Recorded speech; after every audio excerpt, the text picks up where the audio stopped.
If you don't submit to control, if you're a radical, you're less likely to be loved.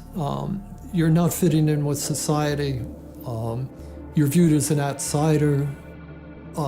There's a lot of social prohibitions about the outsider and the person who's going to upset things. From the time we're very young, we're taught to, worship authority basically because that's our key to survival as young children. But as adults, we never go through the rites of passage that tell us how to methodically think for ourselves, and thus we're always in a state of extended adolescence. Well, we take all this stuff, whether it's the television or it's the enculturation, the schoolyards, the teachers, we take this whole system, we put it into our unconscious mind. And it is the G-I-G-O that comes out, garbage in, garbage out.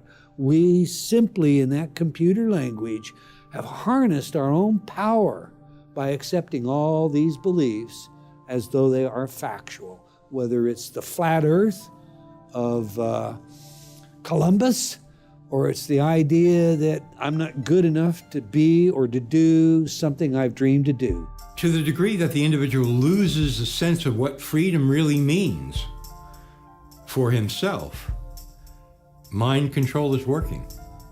This is the constant battle and the struggle. What does my freedom mean to me? What is it? How deep does it go? How far-reaching is it? Individuals come already with their rights. They're born with their rights. They're inherent. They're hardwired. They're hardware. It's tragic. They've lost their sense of the importance of the individual. Each individual. We're not animals. We're individuals. We're created in the image of God. And so what you have is everybody's born into this control structure. Everybody's born into authority. Everyone's born into this situation. But just because you have an authority making decisions for you at some point when you're very young, too young to take care of yourself, doesn't mean you should always cater to authority your whole life.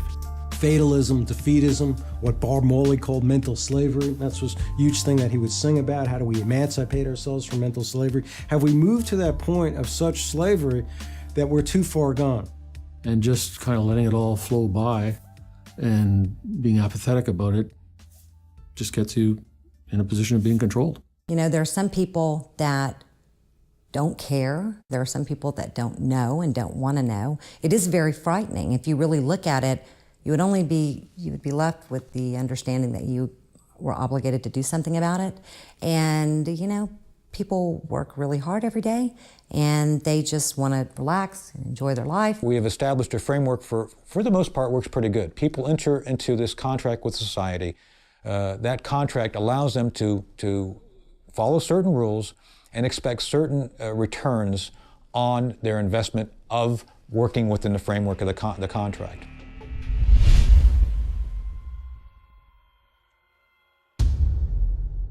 Secure your copy today at Infowars.com.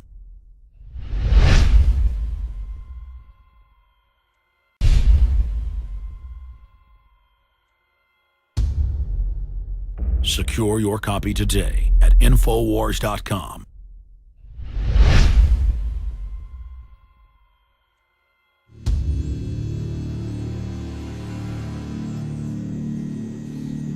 Although education has proven to be highly effective in controlling human behavior, more intensive research would need to be conducted away from the prying eyes of the public.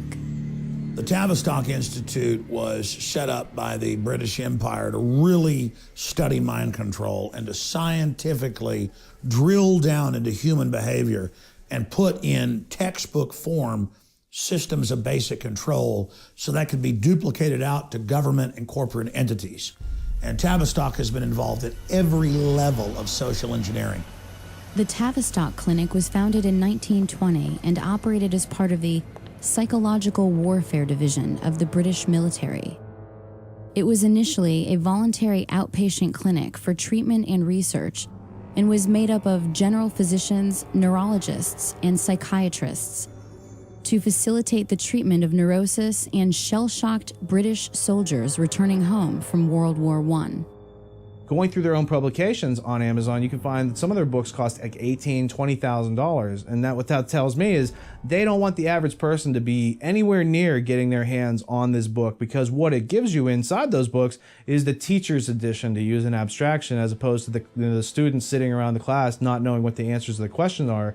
There's a group of people who are being given the answers to all the questions about how we act, react, and how we've been understimulated with curiosity in order to make us more subordinative. You could say much of our world today is the world of the Tavistock Institute and Edward Bernays.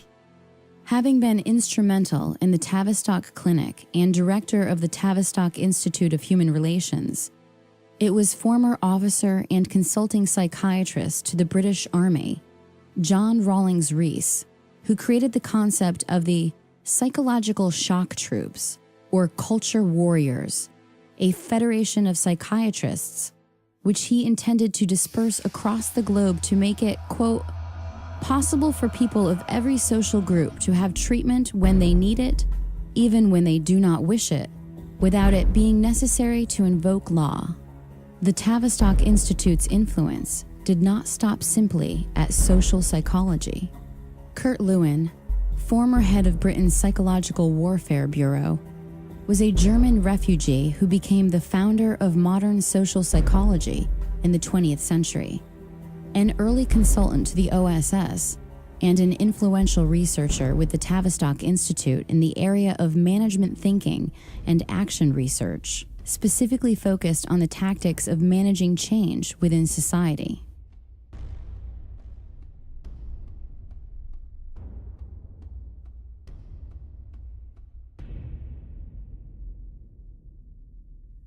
No organization of the size and scope of Tavistock can operate for long without ample funding. From whom is that funding derived? Certainly no small part comes from the seemingly benign, tax-exempt foundations of the global elite. I was researching the Rees Committee back in like 1952, 1953, where they went in and investigated major foundations and some of their subversive activities. These foundations put an enormous amount of energy into controlling what is being taught at the schools and how it's being taught, and using schools basically to indoctrinate children to accept their station in life, to accept a collectivist future. According to Dr. Lily Kay, whose expertise was demonstrated in her 1993 book, The Molecular Vision of Life, the Rockefeller Foundation, Caltech, and the New Molecular Biology, the world in which we are living has been molded, shaped, and continues to be directed by an elite establishment of eugenicists, a ruling class fueled by violating the will of others to attain their goals.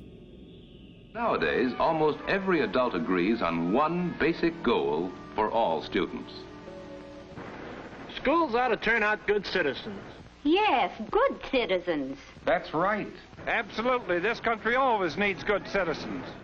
The real goal was to change America from an individualist system into a collectivist system, and in which case it could be merged with the rest of the world, and there would be this great new world order that we hear so much about in recent years. The purpose of creating tax-exempt foundations was not just to collect more money, but to invisibly assert influence over the power centers which control the programming of individuals, specifically to breed the self-reliance out of individuals and prepare them for the collectivist lifestyle planned by the ruling class.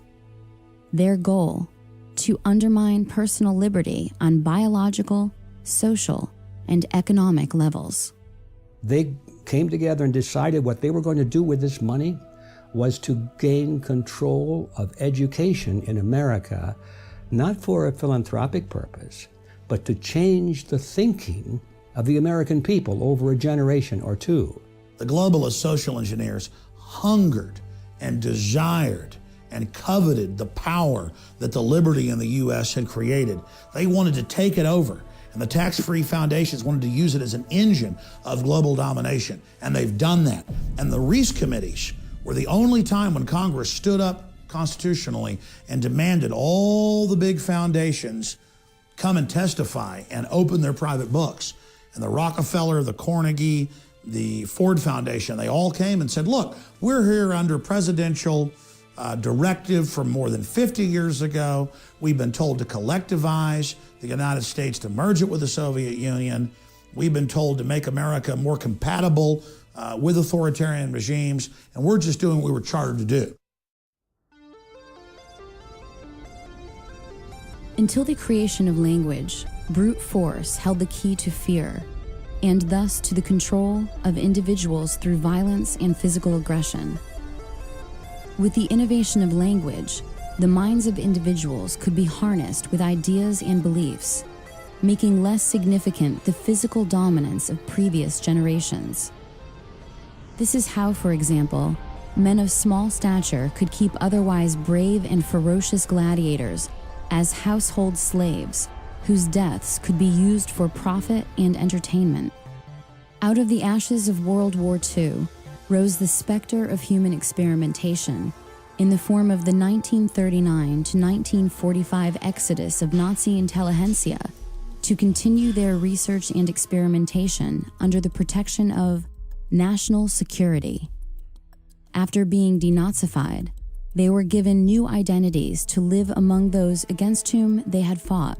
We brought Wernher von Braun over here and several other scientists, including those that were involved in concentration camp medical experiments, including mind control experiments. A lot of these guys were, as far as the State Department was concerned, war criminals. They were linked directly to the Nazis and therefore couldn't get visas, couldn't come into the United States. So the CIA set up this series of programs to route everybody around the State Department visa requirements, get them into the country. Everybody knows about the race at the end of World War II to get Nazi scientists. The Russians wanted them, the United States and England wanted them. And the United States and England got most of them because the Nazis didn't want to go to the Soviet Union, another authoritarian system. They wanted to go to a, quote, freer system. And like an infection, they came to England, Canada, and the United States. And it wasn't just over NASA and rocketry with Wernher von Braun and Goddard and others. It was tens of thousands in mind control and torture and military science and surveillance. And the CIA got modeled to a great extent off of the Gestapo. And so we see really the evil of the Nazis being transplanted back to the United States and England, where the eugenics philosophy that they had embraced had originally sprung. The Office of Strategic Services, the precursor of the CIA, under the direction of William Wild Bill Donovan and Allen Dulles, recruited Nazi scientists and aided their importation into America.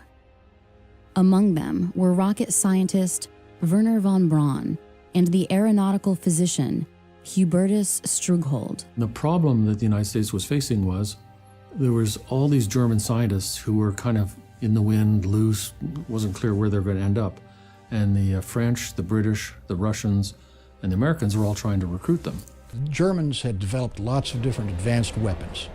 And they'd also done a lot of experimentation on human beings in the concentration camps.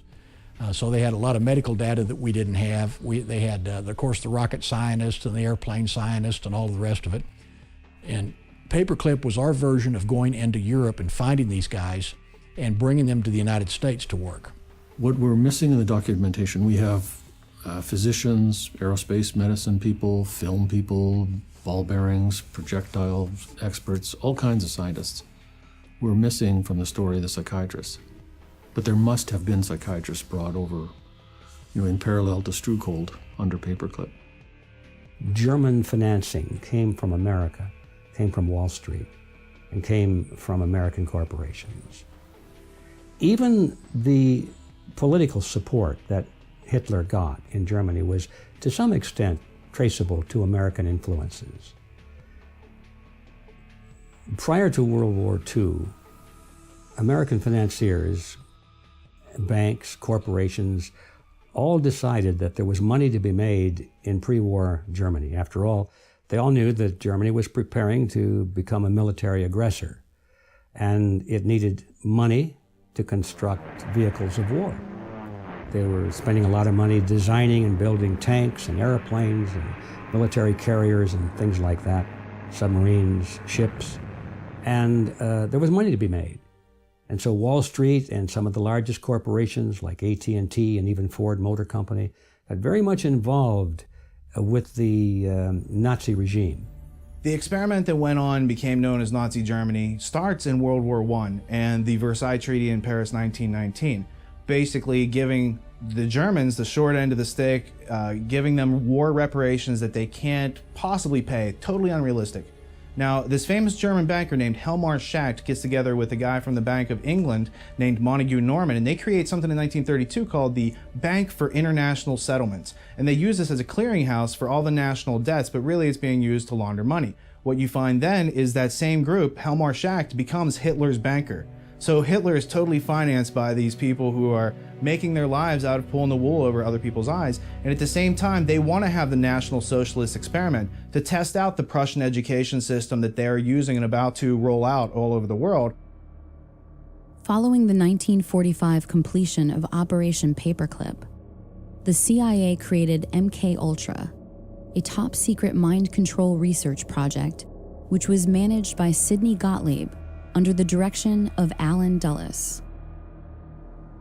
The program began in the early 1950s, was officially sanctioned in 1953, and officially terminated in 1973. The program engaged in many illegal, unethical, and immoral activities. In particular, it used unwitting US and Canadian citizens as its test subjects, which led to controversy regarding its legitimacy.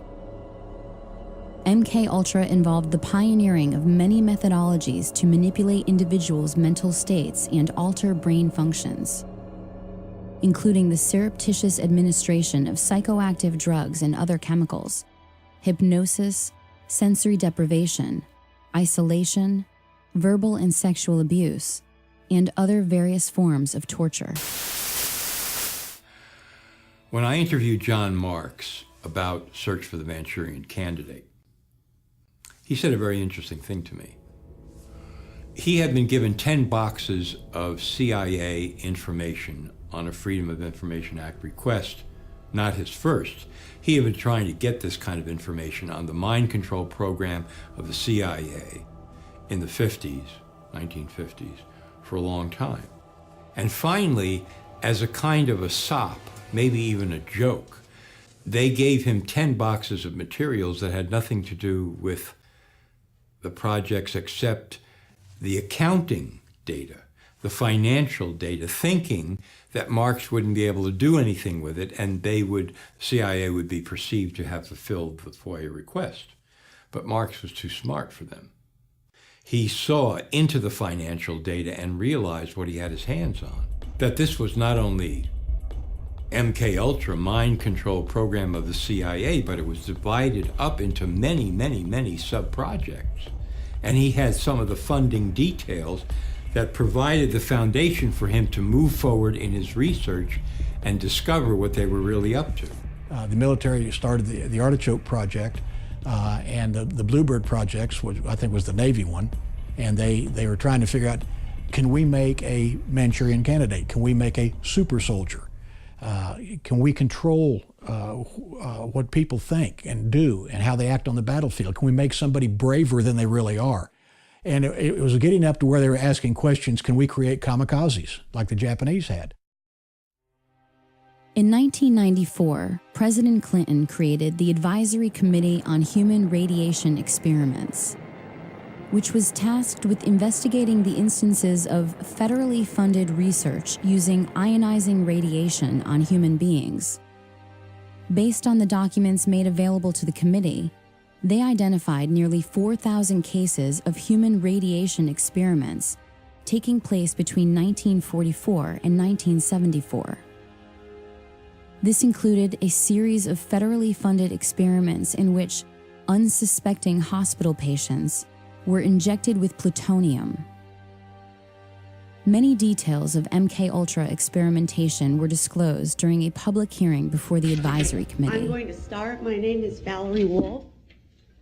In listening to the testimony today, it all sounds really familiar. I am here to talk about a possible link between radiation and mind control experimentation that began in the late 1940s. The main reason that mind control research is being mentioned is because people are alleging that they were exposed as children to mind control, radiation, drugs, and chemical experimentation, which were administered by the same doctors who are known to have been involved in conducting both radiation and mind control research. Written documentation has been provided revealing the names of people and the names of research projects in statements from people across the country. It is also important to understand that mind control techniques and follow-ups into adulthood may have been used to intimidate these particular research subjects into not talking about their victimization in government research. People talk about MKUltra in two senses. It's kind of like an umbrella term for all mind control programs. But technically, it's just a specific program that ran from the 50s into the 60s.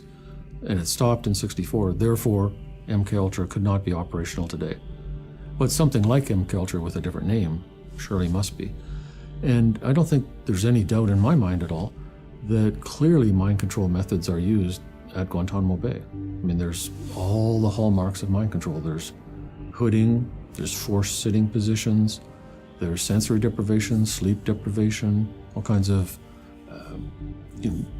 attacking the person's belief system, sexualizing the interrogation, subjecting them to things that go against their religious faith, probably hallucinogens and drugs, can't document that, waterboarding. So all the components of a mind control program are in place there.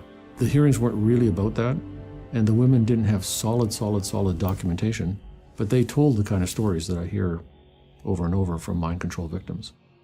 So Claudia Mullen and Christine Nicola get up on the stand in Washington and they say, yes, radiation, but it was only one part of mind control experiments that we were subjected to by the US government starting out when we were children. And then somebody on the committee said, from what I've been told by witnesses, pretty much, thank you very much, and now we move on to the next witness. Right? Like, let's pretend none of this took place. In the 19th century, Franz Mesmer's brand of hypnotism entertained countless audiences, which consequently evolved, both covertly and overtly, throughout the 20th century.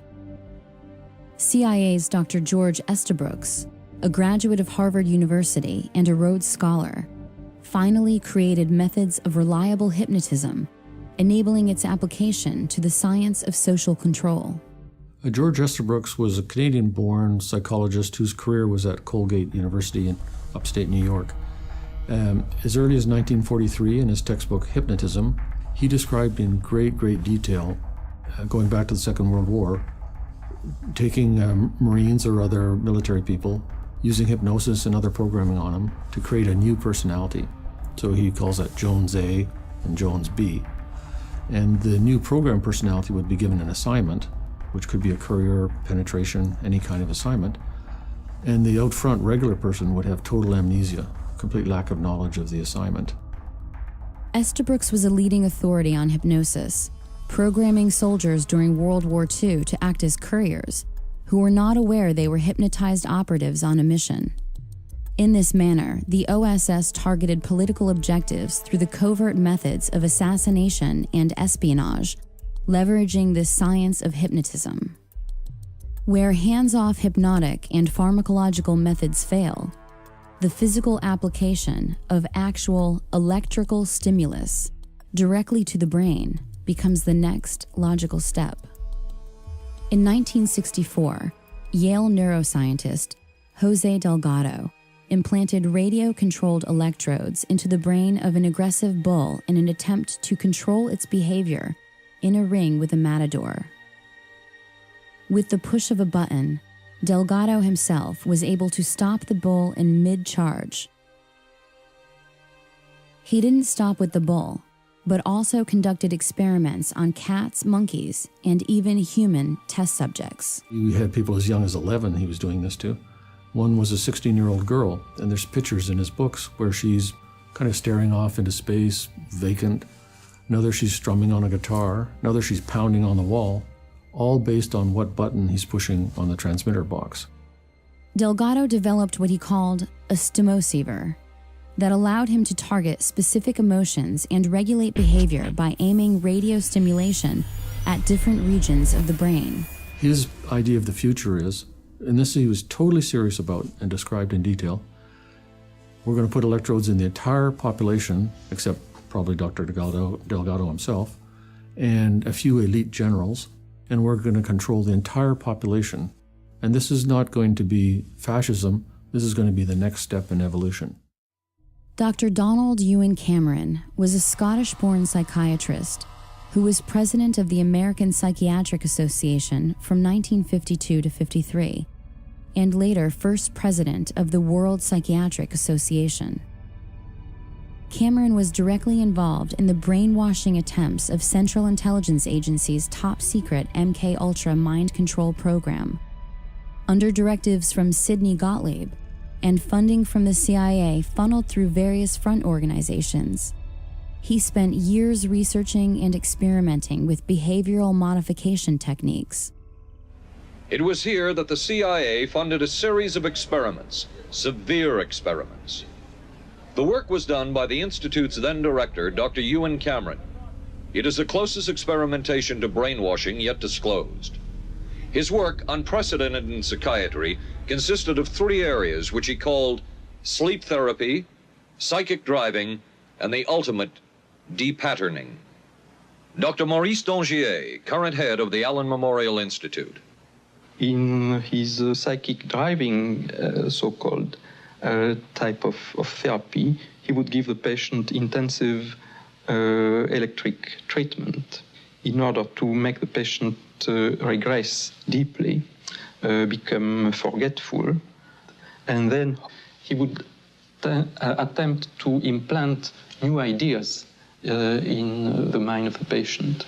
Now, to a layman, it would appear that Dr. Cameron was trying to take the slate and wipe it clean, the slate being the mind. In other words, brainwashing. Exactly, that's a very good comparison. Brainwashing. Yes, right.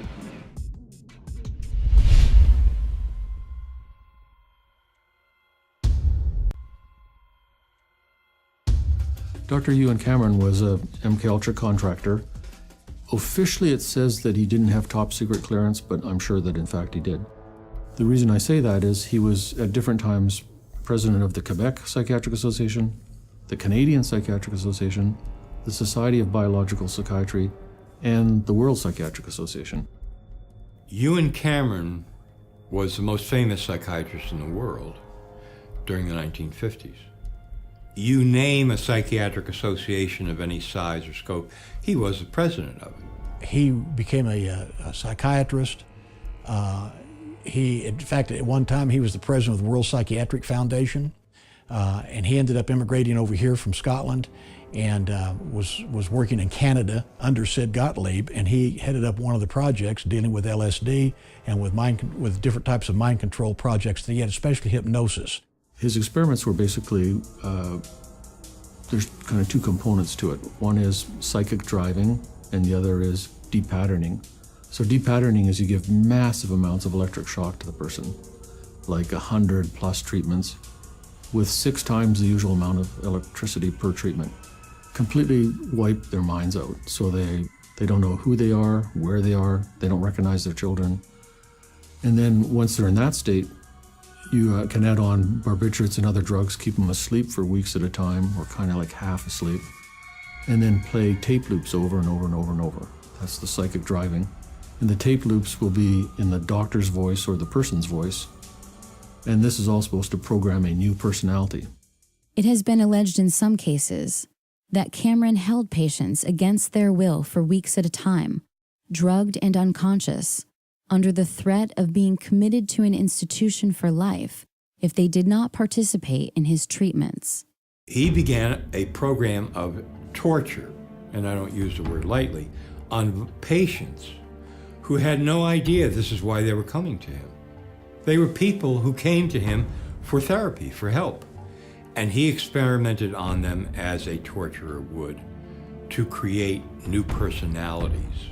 Cameron operated, with Rockefeller funding, at the Allen Memorial Institute in Montreal, Quebec, where he contended that it was first necessary to de-pattern the minds of his patients in order for them to have a shot at recovery. He also participated in the Nuremberg trials of 1945, interviewing many of the top Nazi defendants.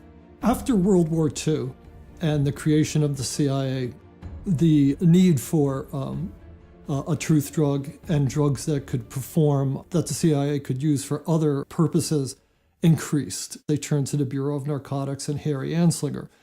And again, Anslinger anteed up Agent George White to be his lead agent in this program called MKUltra. It started basically in 1952 in New York City. White was working with a CIA officer named Sidney Gottlieb. Gottlieb was chief of the Technical Services Division at the time, and he had access to a lot of LSD. CIA scientists had decided was the drug that they were going to focus on now. Pot wasn't considered quite potent enough to do the things that they wanted to do. White conscripted a couple of federal narcotic agents to help him, a couple of informants, narcotic agent informants to help him, and went into the streets of New York and got a softcore pornographer named Gil White to help him as well. Apparently White had his own sexual perversions, which have been written about. He was into S&M, so he had a couple of qualifications for the job, which went beyond just being a federal agent who could perform these functions. He actually was good at acting out the sorts of things that went on in the drug underworld. In 1953, the program was formalized, and it was called Midnight Climax. And White had a safe house in New York City, with which the CIA outfitted with a two-way mirror, with microphones and recording devices, so that White and the CIA scientists could actually film people who had been surreptitiously dosed with LSD. The program expanded beyond merely LSD. And what they found out was that the safe houses themselves were probably the most valuable aspect of this program. Prostitutes that were in their employ that would bring people to these apartments, and they could actually record them while they were doing drugs. In 1960, the CIA opened another safe house in New York City. And I talked to the people who were running this safe house. And one of the narcotic agents said to me that they felt that the CIA was actually using this safe house when dignitaries were visiting the UN, or politicians were coming to New York City to talk to the mayor or state or even federal officials. that they were using filming them and potentially using the films for purposes of political blackmail. Another CIA-funded Harvard graduate was Dr. Martin T. Orne, whose expertise in hypnotism, psychiatry, and psychology was a valuable asset to national security. A close friend of Dr. George Estabrooks, Orne's work in hypnoprogramming at Cornell in the 1960s was funded by the Human Ecology Fund and the Scientific Engineering Institute, both of which received funding from the CIA. To provide cover for operations like Midnight Climax, the CIA's MKUltra psychiatrists formed the False Memory Syndrome Foundation to obscure the facts of these covert experiments, creating confusion enough to deny acts of pedophilia, cult abuse, and other inconvenient truths of CIA activities. The False Memory Syndrome Foundation's board was a who's who of MKUltra. There, Dr. Orne was joined by another CIA MKUltra psychiatrist, Dr. Jolyon West, who was the protege of Dr. Ewen Cameron. Like his esteemed MKUltra colleagues, West was infamous for his hypnoprogramming abilities.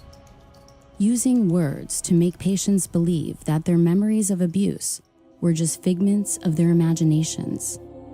The people who started the False Memory Syndrome Foundation, Pamela and Peter Fried, stated to public that Peter had been falsely accused of incest by his daughter, whose name is Pamela. She's now the editor, has been for quite a few years, the editor of the Journal of Trauma and Dissociation, to which I've contributed numerous papers, and it's really the main journal for the study of multiple personality, which was created on purpose in the Manchurian Candidate programs under MKUltra, Artichoke, Bluebird. Contractors on that included Jolly West and Martin Orne, and they're on the board of the False Memory Syndrome Foundation, which says that all these cases of multiple personality are created by the therapist, and all the memories are false memories. I cannot dismiss what our intelligence agencies have been able to do by way of mind programming in different forms of research, Project Bluebird, MKUltra, and so on and so forth. Well, let me just say it this way. Jules Romaine, testifying on behalf of the CIA to Congress, said, and this paraphrase is going to be so close to word for word, it's unbelievable, "We now know that we can take a man and, given sufficient time, educate him to kill his mother and father and eat them in a stew."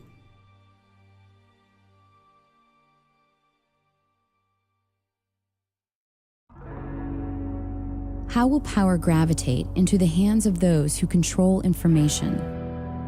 Through the internet, through wireless networks, through smart grids, smart devices, and smart meters, to monitor and control the personal behavior of every citizen in the grid. How has the role of harnessing the minds of human resources shaped the 20th and now the 21st centuries? This single pattern emerges from all the seeming chaos. The role of science, as juxtaposed to the mind, has not been used to help individuals. Rather, at every turn, at every discovery's emergence, knowledge is being used to restrain individuals. Learned helplessness is just one example. And so in the 1970s, they discovered through these experiments with dogs that if you put a dog, or two groups of dogs in a situation, one group of dog, they had control over when they were being shocked. They could use their nose and hit a panel and stop the shock. And another group of dogs, they had the equal amount of shocks, but they no matter what they did, they couldn't control the stoppage of shocks. They discovered this phenomenon called learned helplessness, and that the dogs who had no control over stopping their shocks, they would become passive and depressed, and that when you put them in another task where all the dogs actually had control over stopping their shock by kind of jumping over this short barrier. The dogs that had learned helplessness, in other words, the dogs in the previous experiment who had learned that there was nothing that they can do to stop their pain, they did not bother trying. National elections does not equal democracy. Democracy means you really have some power over things that affect your life, okay? But when Americans think that their democracy equals national elections, and they go and they have senseless wars and corporate control with a Republican in office like George W., and they think, well, we're going to stop these senseless wars and corporate control, and we're going to go and vote for Obama, this Democrat, and they get, what do they get? Senseless wars and corporate control. And so there's a kind of learned helplessness that sinks in there. How are the attitudes, beliefs, behaviors, and values of a society transformed such that the needs of the individual are always in conflict with the demands of the group?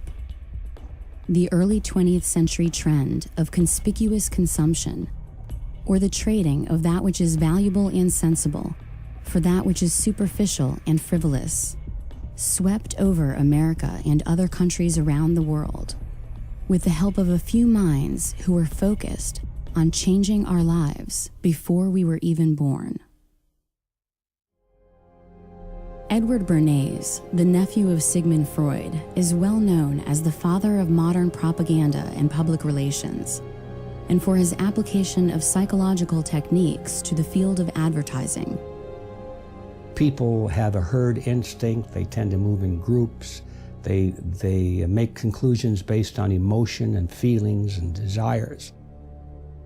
Edward Bernays, the nephew of Sigmund Freud, the archetypal psychologist, psychiatrist, openly bragged that there was a ruling elite that had taken control of society and that could basically program people like machines to walk off the edge of a cliff if ordered to do so. He was the guy that said, don't call yourself the Department of War, call yourself the Department of Defense. And he wrote book after book, like the book Propaganda, 1922, bragging about how we were all dumb animals and how the public mind was in his hand. They couldn't sell pork bellies. They were seen as junk meat, only used as flavoring in soups. They came out and said, no breakfast is complete without eggs and bacon, and showed a woman, in the newsreel sitting there cooking it. And he said, look, I can make these people do anything I want. And so he is really the archetypal father of brainwashing and propaganda right as the age of television began. And they took his sciences and just wrecked this country. Some of his most famous clients included Procter & Gamble, General Motors, General Electric, the United Fruit Company, Westinghouse Electric, Time Magazine, NBC, and CBS. He looked at what Uncle Freud had plumbed out, how the unconscious worked, and devised in his own mind the idea that you could cause people to do what you wanted them to do because they chose to do it. Indeed, in his work, Propaganda, he makes it clear that it is the duty of the intellectual elite to orchestrate the beliefs and behaviors of the public in order to have a cohesive society. They got together and said, well, people are too darn dumb. We have to program them mentally to do what they're supposed to do. Political science is largely based today on Bernays' work. In 1917, Bernays served on the Committee for Public Information, otherwise known as the Creel Committee, which set out to change public opinion in favor of the United States' involvement in World War I.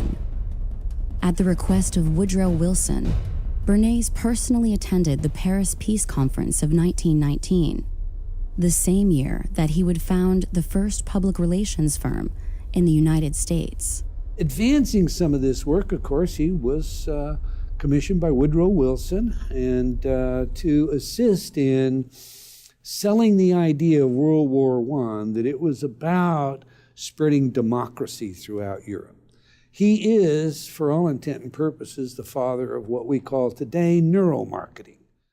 It has been widely reported that Joseph Goebbels had employed Bernays' Crystallizing Public Opinion, the first book written on the emerging field of public relations, while formulating his own propaganda campaigns for Nazi Germany.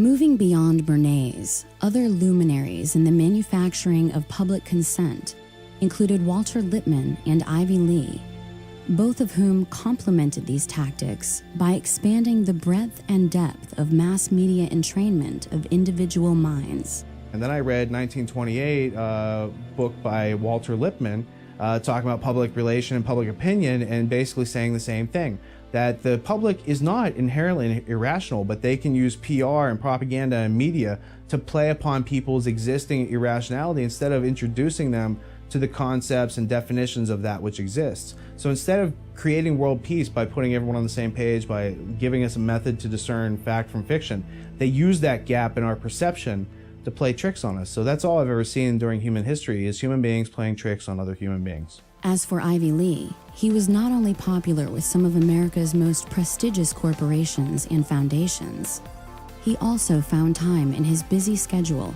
to personally counsel John D. Rockefeller, to represent Standard Oil, and was one of the earliest members of the Council on Foreign Relations. Moreover, in the 1930s, Ivy Lee was a consultant to Adolf Hitler, tasked with developing strategies to improve Germany's image in the United States and abroad.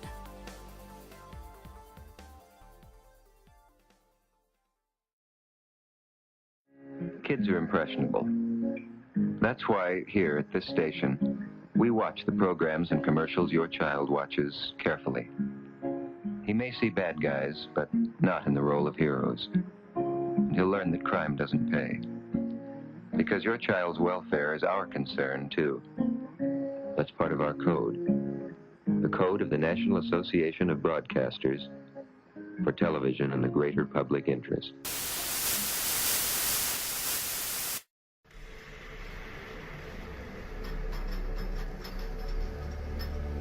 Waco was an odd situation regarding both the law enforcement aspects of it, regarding ATF going in and doing the raid on the Branch Davidian compound, as well as the fact that Special Operations Command was called to help.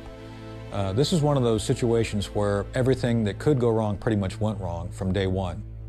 The Clinton administration and Janet Reno started looking for options.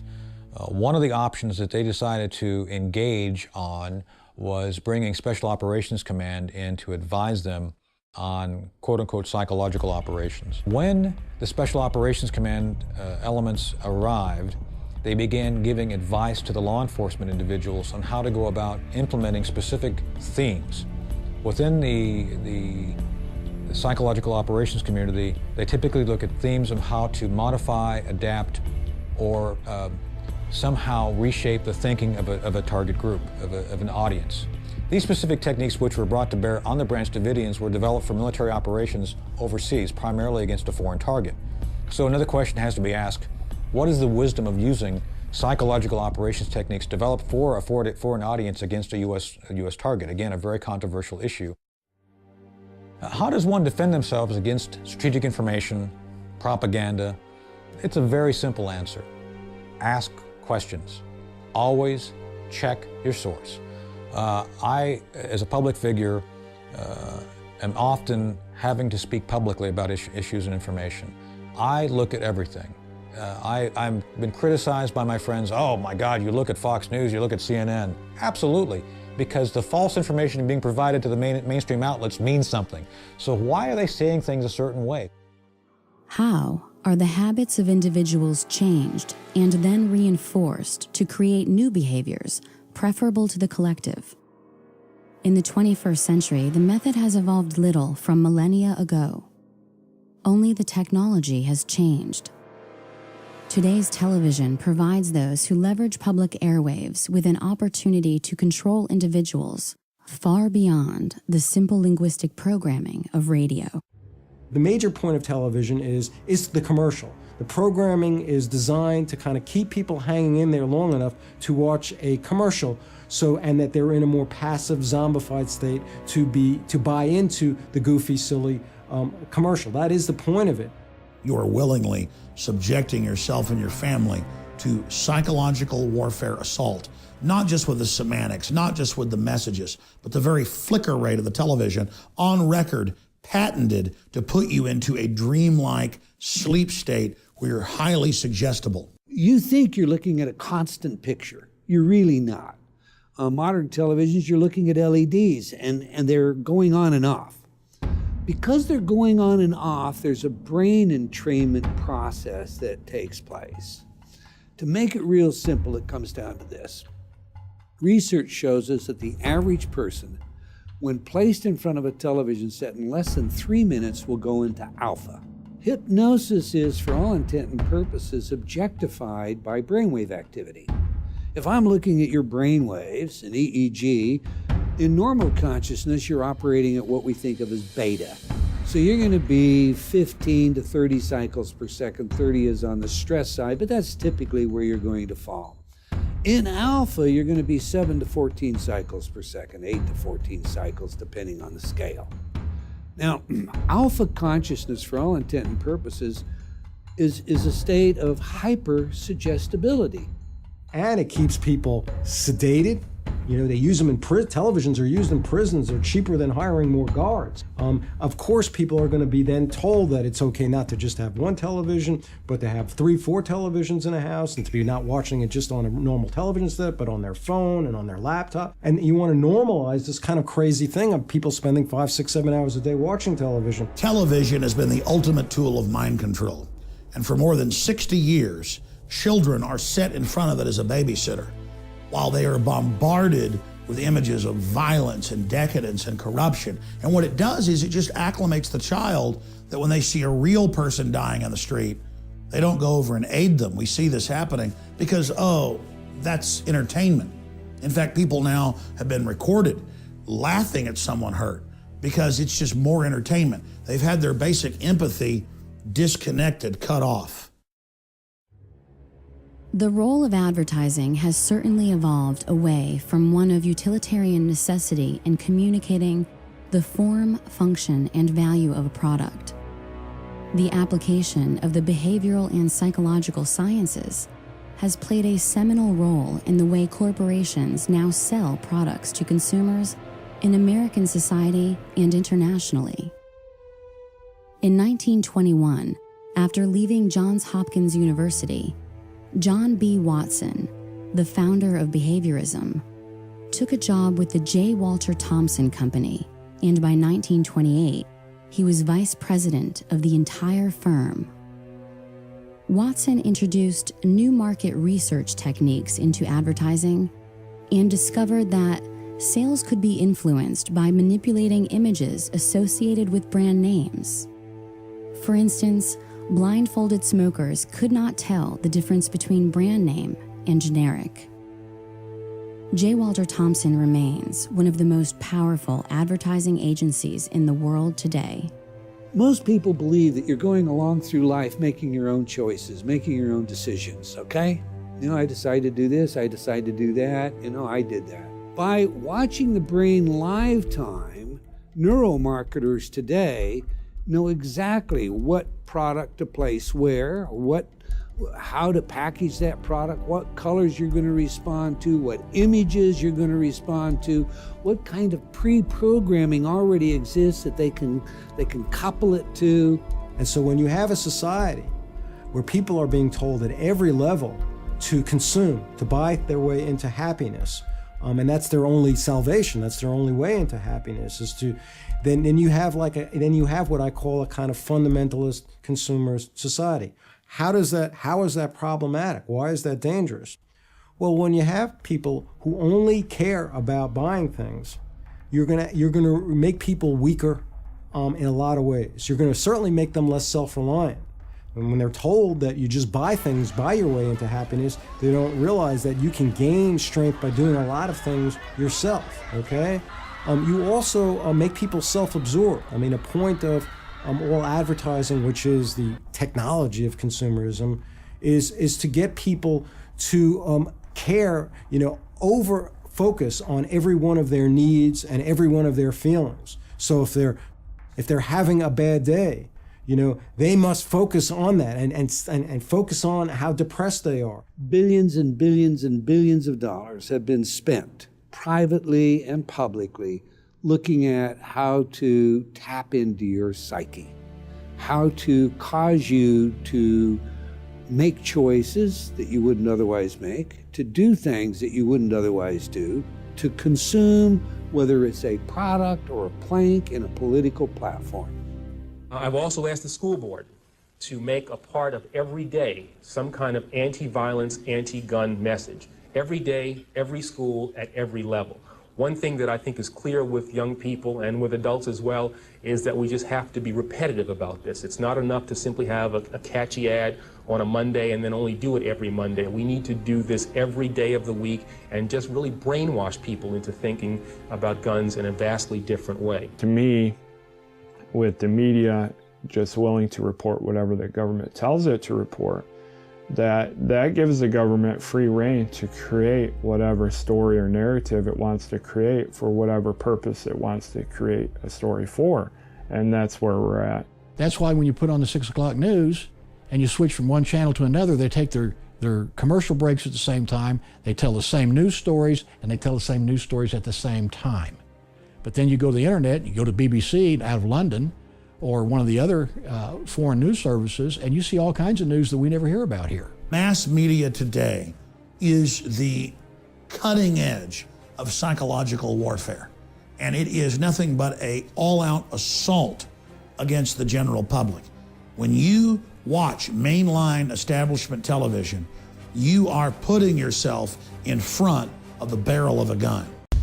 Cognitive dissonance occurs when individuals lack consistency in their methods of thinking, and thus, contradictory elements attempting to reside simultaneously as fact create frustration, confusion, anger, and aggression. It is the difference between what you think the world is and what the world actually is. Cognitive dissonance is really, again, a fancy psychologist term for, again, some common sense, which is this tension that people will experience when they have two opposing kind of ideas. The role of psychology in advertising is to create cognitive dissonance, or the conflict between what you have and what you want, and to fill that void by adapting your behavior accordingly in order to achieve your reward. If an entire society can be properly dosed with mind-altering but culturally approved drugs, this cognitive dissonance may be largely assuaged. With social control as their aim, the ruling class sought to expand their ability to influence the individual. Mind games, those of psychological warfare and advertising, were simply not enough. The opportunity existed to employ chemical treatments physically affecting the hardware of the brain to complement the already existing harmful software in the form of effective propaganda and advertising. The tax-free foundations, including the Carnegie and Ford Foundations, followed the lead of the Rockefeller Foundation in the widespread funding of pharmacological solutions to social control. And they say, we will give you $1 million for your medical school if you teach pharmaceutical drugs in your medical school. So the doctors come out, they're very happy because they got this wonderful building, all these high-paid teachers, the best talent, the best brains you can buy, all funded by tax-exempt foundation money. But what comes out of that is that the doctors are taught drugs, drugs, drugs. Psychiatry itself as a profession is one gigantic mind control operation. What happens when the habits demonstrated by groups of individuals reflect the outsourcing of their intelligence to so-called experts and authoritarians who are self-appointed to make decisions on their behalf? You can have a psychiatrist testify in court that somebody has ADHD or clinically depressed or this or that, but every one of those official mental disorders is a total lie and a fraud because there is no diagnostic test for any of these disorders. Not ADHD, not bipolar, not depression, not schizophrenia, not anything that you've ever heard of that is a discrete mental disorder. The American Psychiatric Association has a committee, and they create this thing called the DSM, their Diagnostic Bible. And they decide what goes in there. And they decide that certain people who don't pay attention to boring things have this disorder called attention deficit hyperactivity disorder. And if you accept that you have a disease, as opposed to like, well, maybe I'm somebody who can really pay attention to things that are interesting me, but I'm somebody who's stubborn enough to not really want to pay attention to things that are boring for me. And that maybe that's a good thing. That's how you maybe have something really a worthy contribution, as opposed to allowing people who are bores to fill up your whole life. You only want to listen to things that actually really are interesting for you. If you accept these ideas, though, that you have a disease or there's something essentially wrong with you, you're going to be more a prey to authorities controlling you. And some of these drugs, such as the SSRI antidepressants like Prozac, Paxil, Zoloft, and so on, are known to induce violent behavior, including suicide and homicide. And you have a profession like psychiatry that is seeding the country, like planting seeds in a garden and a farm. With these diagnoses and these drugs, this is Operation Chaos. Part of the problem of psychiatry, when it comes to diagnosis is that they really seem to have no political awareness of their pathologizing of anti-authoritarianism, of stubbornness, of rebellion. This is, I think, a part of the reason for that is I think that an overwhelming number of psychiatrists, psychologists, mental health professionals are more kind of compliant people. And when they see non-compliant, more stubborn, more oppositional kinds of patients, especially young people, that creates a lot of anxiety for them. And so you have this power, and you do this for 10 years, 20 years, 30 years, 40 years, 50 years. These little seeds, which are drugs, you see, that affect the brain in various unpredictable and horrendous ways. And you have that power to do that for 50 years. Don't you think you could really call that mind control? That's mind control par excellence. If habit is thus the enormous flywheel of society, and habit keeps us all within the bounds of ordinance, then it is our habits which enslave us to the so-called children of fortune. For their fortune exists only because our habits prevent us from outpacing the status quo and growing in the light direction. How might we begin to change our habits such that our actions are no longer in conflict with our needs as individuals to survive and thrive in this world? And what will happen if we do not resist? We're heading toward a system where we're going to have economic collapse, real crisis, be much worse than anything we've seen. We're going to be in a position where most people won't understand how it came about. They won't realize that it's the result of government policies, of corrupt politicians, and so therefore they're going to go to those same corrupt politicians and endorse the same policies, and we're going to get more of the same. And that is where we're headed.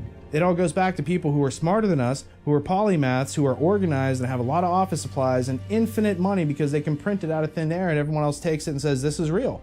That's not real. Your mind is real, objective reality is real, wisdom is valuable because we can learn how to survive together with that. But all these things that they make us think are valuable, like petroleum or any of these other commodities, they're all fear-based. And if we just really understood what was going on and our voluntary role in it, we wouldn't play such a role in our own servitude. So we come to a point in our lives where it's fair to ask, what was the last original thought you had? The way you walk, the way you talk, the vocabulary that you use, all of these things are built into the expectation you have of yourself based on the role you have chosen to play in the theater of life as it's been defined to you. I think we're seeing what the consequences are of just complying with everything right now, because that's what most people in America do at this point in time. The consequences are every day you're losing more of your constitutional rights and your freedom is being taken away more and more and more by this all-encompassing security state being brought to you by your United States government. If you out there watching don't wake up and begin to investigate these facts and prove them for yourself and take action against these people, you are not just committing suicide against yourself, but against all of good humanity. The consequences to non-resistance of control is losing everything that makes us human, that we love, that we cherish. Now think about which laws have been passed recently to give you more rights. There aren't any. There aren't any at all. A lot of folks who are critical thinkers, they realize how powerful these kind of giant corporate government entity is out there. And that kind of understanding that a critical thinker has can be quite painful and can lead to them being depressed and apathetic and giving up. And so we see that throughout history, that a lot of your really great critical thinkers sometimes succumb to depression and substance abuse because they're so overwhelmed, as opposed to others who figure out that conundrum, that if I'm going to be a critical thinker, I'm going to see how powerful these oppressive authorities in my life are, but I can't allow that pain to make me just kind of give up into kind of fatalism and defeatism. Information, knowledge equals power and control. Whatever the public face of something is, whatever they're talking about publicly, there's something else over here they're probably not looking at. And that's why it's important for individuals to look beyond what is being presented publicly. It's input, processing, and output. And what we're trying to do is keep a clean signal, that's knowledge of that which exists, and to filter out the noise. And we do that by dismissing the arbitrary, things that aren't substantial, and identifying fallacies, because the way that people can effectively lie is through words, and it's through our own belief in these words that makes it take control of our lives. So in understanding these essential aspects of how they control us, we can learn individually to become free and to communicate amongst each other how to do that more efficiently. Don't buy the propaganda. Don't believe what's in the mainstream media. It sometimes is true, but often not. There's only one thing that we can do to change the course that we're now on, and that is to recapture the system. All of the positions of power in America today, and to a large extent around the world, are in the hands of collectivists, people who believe in the very system we have. They like it. First thing we have to do is we have to take the schools back, and then we have to educate the kids that, hey, this happened in the past. These are the things that happened. You have to have a conscience and you have to take a stand. And no matter how many people want to get you in the group, don't be part of that, because you're going to lose your individuality if you become part of the group. You have to kind of forgive yourself, and once you do that, you can have greater compassion for other people who are still being victimized, who are still believing that those who are controlling their lives actually care about them. A large segment of the population that are so-called conspiracy theorists, but I don't have a problem with these people. They should be questioning things that are going on, because we can't trust the media to accurately report stories. Activism can help a society that's already falling under the weight of its own stupidity fall a couple of generations earlier, all right, to be able to move into a healthier society. When you get down to the ideas of what we can do to free ourselves, you have to first look at what exists. So what exists is, this system is organized, it is there to control the crowd. And if you do not resist it, you lose all individuality, you lose your identity, you outsource your thinking, you are being denied your life. And that is every bit as serious as someone trying to stab you in the back, because without your life, liberty, and the ownership of your own work and your own labor, you have no rights under their systems. Freedom means freedom, not some freedom, but all freedom. As long as you don't take away the life, liberty, or property of your fellow man, you should be free to do everything that you want to do. That's what built this country in the first place. So the solution to the problem is to return to that high ideal, return to that high ground. Then everything is possible. You don't have to like the system you're in, and frankly, you have every right to speak out against it. Freedom of the individual is where you start. And then the individual can say, what am I going to do with my own freedom? How am I going to use my imagination and my creative power to invent realities of my own and make them fact in the world, as opposed to sitting back here passively and letting elites manufacture reality for me. Humanity is worth resisting this, and if you don't stand up against these diabolical globalists, You are turning our species and our entire history and our entire future over to these people. You're betraying our ancestors who fought against incredible odds so that we might have some basic freedoms. And you're betraying yourself, your children, your family, and all future human generations. We can't turn our species over to total darkness. We can't turn our species over to people who love to hurt innocents and who hate beauty. We must resist the New World Order. We must free our minds and awaken the human spirit. It is time for the sleeping giant that is humanity to awaken.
Secure your copy today at Infowars.com.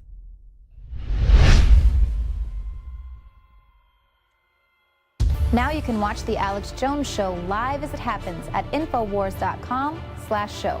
You'll find links to all of our content there and a free 15-day trial for Prison Planet TV.